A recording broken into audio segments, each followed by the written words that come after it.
Bienvenue dans la série 8 consacrée aux oscillations libres dans un circuit RLC.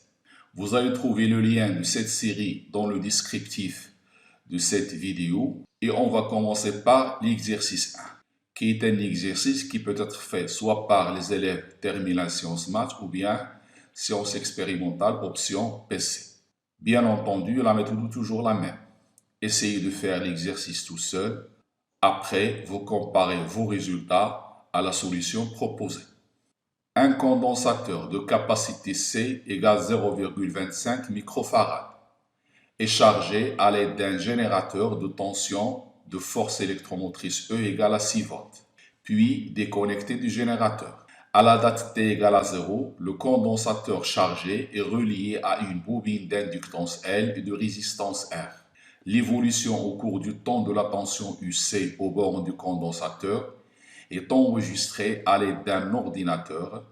Le condensateur est étudié en convention récepteur. On donne la sensibilité verticale 2 volts par division. Chaque carreau verticalement vaut 2 volts. Durée de balayage 1 milliseconde par division. Chaque carreau horizontalement correspond à 1 milliseconde. Première question, comment appelle-t-on le type d'oscillation observé? D'après l'énoncé de l'exercice, le condensateur se décharge dans la bobine de résistance R. Donc ce type d'oscillation s'appelle oscillation électrique libre. Et le régime observé, c'est un régime pseudo-périodique, puisque l'amplitude diminue progressivement. Donc je rappelle, le type d'oscillation observé, ce sont des oscillations libres. Le type de régime observé, c'est le régime pseudo-périodique. Les oscillations observées sont dites oscillations libres. Je rappelle, si on me demande le type d'oscillation, je dois dire oscillation libre. Si on me demande le type de régime, je dois répondre que c'est un régime pseudo-périodique, du fait que l'amplitude diminue progressivement. Donc la question demandée ici, c'est quel est le type d'oscillation? Ce sont des oscillations libres.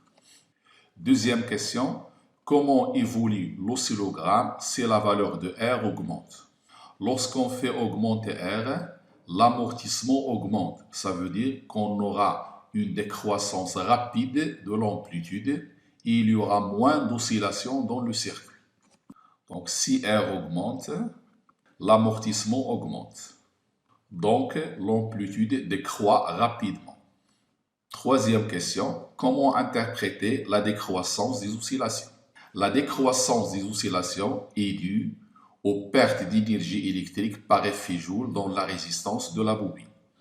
La décroissance des oscillations est due aux pertes d'énergie électrique par effet Joule dans la résistance de la bobine. Quatrièmement, on enregistre les oscillogrammes séquentres pour diverses valeurs de la résistance R du conducteur ohmique. Attribuez un oscillogramme à chacune des trois résistances choisies, R1 2200 ohms, R2 100 ohms et R3 400 ohms. Dans l'oscillogramme qu'on voit devant nous ici, la plus grande résistance correspond à l'oscillogramme où il y a moins d'oscillations. Ici, c'est l'oscillogramme C. Et le régime observé dans l'oscillogramme C, c'est un régime apériodique. Il n'y a pas d'oscillation. Donc la plus grande résistance correspond à l'amortissement le plus élevé, c'est-à-dire la courbe où il y a moins d'oscillation ou bien pas d'oscillation du tout. Donc R1 correspond à C. La plus petite résistance correspond à l'oscillogramme où il y a moins d'amortissement. C'est l'oscillogramme petit a, qui est en rouge. Et la résistance entre R1 et R2, elle correspond à un oscillogramme où il y a moins d'oscillation que R2 et plus d'oscillation que R1, c'est-à-dire le régime B. Donc A, c'est un régime pseudo-périodique.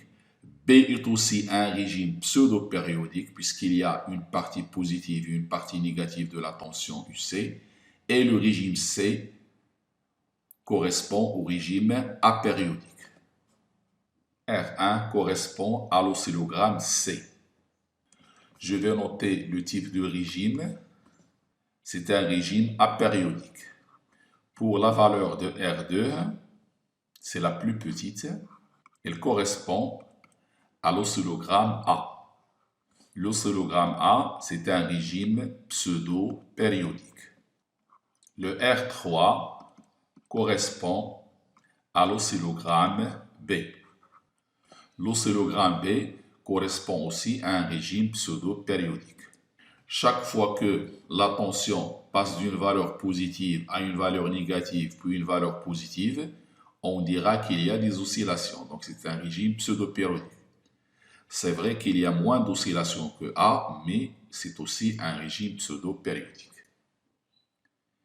Donc dans cette première partie de cet exercice, on a donné toutes les constatations expérimentales qu'on peut avoir, c'est-à-dire le type d'oscillation, le régime pseudo-périodique, à quoi il est dû cette décroissance de l'amplitude, et identifier chaque oscillogramme qui correspond à une résistance bien déterminée.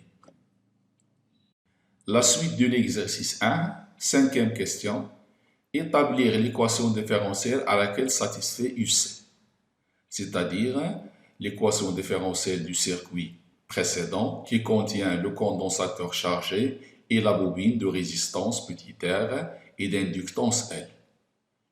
Premièrement, on va d'abord donner le schéma du circuit et après on applique la loi des mailles pour trouver l'équation différentielle. Donc le schéma du circuit est le suivant. On a le condensateur pris en convention récepteur et la bobine aussi prise en convention récepteur. Donc d'après la loi des mailles, on écrit, on a UC plus UB égale à 0. Je vais remplacer UB par son expression RI plus LDI sur dt et j'écris I comme CD de UC sur dt. Donc la dérivée de I s'écrit C dérivée seconde de UC sur dt carré. En remplaçant I par CD de UC sur dt et la dérivée de I par C dérivée seconde de UC sur dt carré, la loi des mailles donne, en divisant par LC pour avoir la forme canonique de l'équation différentielle, on obtient, donc ceci c'est l'équation différentielle vérifiée par UC. C'est une équation du second degré à coefficient constant et sans second membre. La sixième question, mesurer la pseudo-période T' des oscillations. On va revenir sur l'oscillogramme précédent et mesurer la pseudo-période. La pseudo-période, c'est la distance temporelle entre deux maximums consécutifs. Donc, je vois ici que la distance entre deux maximums consécutifs, c'est un carreau. Et un carreau horizontalement vaut 1 milliseconde. Donc, la pseudo-période T', graphiquement, c'est 1 milliseconde. Graphiquement, T' égale à 1 milliseconde. Septième question. On considère que la résistance R de la bobine est nulle. Petit a, écrire la nouvelle équation différentielle satisfaite par UC. Donc, je reprends l'équation différentielle précédente et je mets R égale à 0. Et j'obtiens comme équation différentielle la dérivée seconde de UC sur dt carré plus UC sur LC égale à 0. Si cette question était posée avant la question 5, dans le schéma ici, j'aurai toujours UC plus UB égale à 0, mais UB sera égal seulement à L dI sur dt. Et en remplaçant dI sur dt par cette dérivée seconde de UC sur dt carré, j'obtiens cette équation sans ce terme. Donc, septième question, petit a, la nouvelle équation différentielle est. C'est identique à l'équation précédente en enlevant le terme R sur L d'UC sur dt, puisque R elle est nulle. Petit b, la solution de l'équation s'écrit UC égale UM cosinus alpha t plus phi. Déterminer les expressions des constantes UM, alpha et phi. Pour déterminer les expressions de ces différentes constantes, on va remplacer cette solution dans l'équation différentielle précédente, c'est-à-dire l'équation différentielle du dipôle LC, où il n'y a pas de résistance. Donc j'ai UC de T qui est égal à UM cos alpha T plus phi. Donc la dérivée seconde de UC, elle est égale à moins alpha au carré UM cosinus alpha T plus phi. Donc j'obtiens que la dérivée seconde de UC sur dt carré, elle est égale à moins alpha au carré. Et ce terme cosinus alpha t plus phi n'est autre que UC. Donc c'est moins alpha fois UC. Moins alpha au carré fois UC. Or, d'après l'équation différentielle, j'ai la dérivée seconde de UC sur dt carré. Elle est égale à moins 1 sur LC fois UC. Donc en faisant une identification entre les deux expressions, on trouve que alpha au carré n'est autre que 1 sur LC. Donc alpha, c'est 1 sur racine de LC. Maintenant, pour déterminer UM et phi, on va utiliser les conditions initiales. Ces conditions initiales concernent la valeur de UC à l'instant 0 et la valeur du courant électrique à l'instant 0. Donc initialement, on a les deux choses suivantes. UC à l'instant 0 était égal à E, la force électromotrice du générateur qui a chargé le condensateur. Et initialement, on n'avait pas de courant dans le circuit. Donc I à l'instant 0 est égal à 0. Donc je vais écrire maintenant l'expression de I à l'instant 0, sachant que I c'est C duc sur dt. Et en dérivant cette expression, on trouve moins C alpha sinus alpha t plus phi. Donc I à l'instant 0, c'est moins C alpha sinus phi.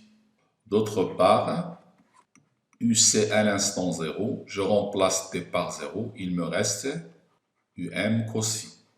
Il suffit maintenant de poser I à l'instant 0 égale à 0 et poser UC à l'instant 0 égale à E. Donc I à l'instant 0, c'est moins CEM alpha sinus alpha égale 0. J'en déduis, puisque cette valeur elle est différente de 0, il me reste sinus phi qui est égal à 0. Ceci veut dire que phi soit égal à 0 ou phi égal à pi. Ce sont les deux valeurs possibles pour avoir un sinus nul. Maintenant, pour déterminer laquelle des deux valeurs est la bonne, je vais passer à l'autre condition. On a UC à l'instant 0, c'est cos phi qui est égal à E. Or, la force électromotrice, elle est positive. Ce qui veut dire que pour avoir cos phi positif, il faut avoir la valeur de phi égale à 0. Si je choisis phi égale à pi, le cosinus sera égal à moins 1.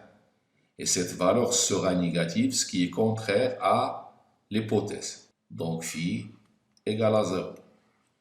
Si phi égale à 0, cos phi égale à 1, j'aurai donc l'amplitude qui est égale à E qui est positive. Et par définition, l'amplitude elle est positive.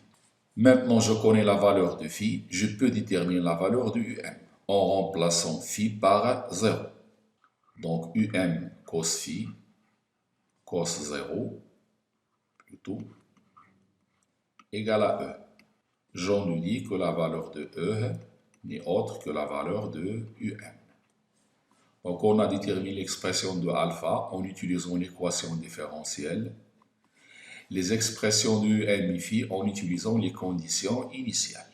Donc je peux écrire que UC maintenant est égal à E cosinus 1 sur racine de LC T. Petit c, on déduire l'expression de la charge Q de T du condensateur et de l'intensité I à l'instant T. On sait que la charge du condensateur Q de T est égale à C fois UC. Donc, la charge Q de T égale C fois cette expression. Ça fera donc C multiplié par E cosinus 1 sur racine de LCT. D'autre part, on sait bien que I de t égale à 7D du C sur dt, ou bien tout court, c'est la dérivée de la charge dQ sur D de t. Donc je dérive cette expression. La dérivée de cette expression donnera un signe moins au départ, puisque la dérivée du cosinus c'est moins sinus, et elle donnera CE sur racine de LC, sinus 1 sur racine de LCT. Ça sera donc moins CE sur racine de LC fois le sinus de 1 sur racine de LC fois T. Je peux améliorer cette expression en écrivant que c'est la racine de C sur L fois E fois le sinus 1 sur racine de LCT. C'est l'expression de I de T. Petit d, quelle est l'expression littérale de la période des oscillations qui prennent naissance dans le circuit? Lorsque la résistance est nulle, les oscillations sont dites sinusoïdales et la période s'appelle la période propre. Donc on nous demande de donner l'expression littérale de la période propre. On sait que la période propre a pour expression T0 égale 2π racine de LC. Dernière question, calculer la valeur de l'inductance L de la bobine en admettant que la pseudo-période est identique à la période. En supposant que la pseudo-période en valeur est égale à la période propre, on nous demande de déterminer la valeur de L. Donc ce qu'on va écrire ici, c'est que T', déjà déterminé précédemment, elle est égale à T0, c'est-à-dire 2π racine de LC. En élevant au carré et en divisant par 4π au carré, on trouve T' au carré sur 4π au carré égale à LC. Donc, la valeur de L égale T' au carré sur 4π au carré fois C.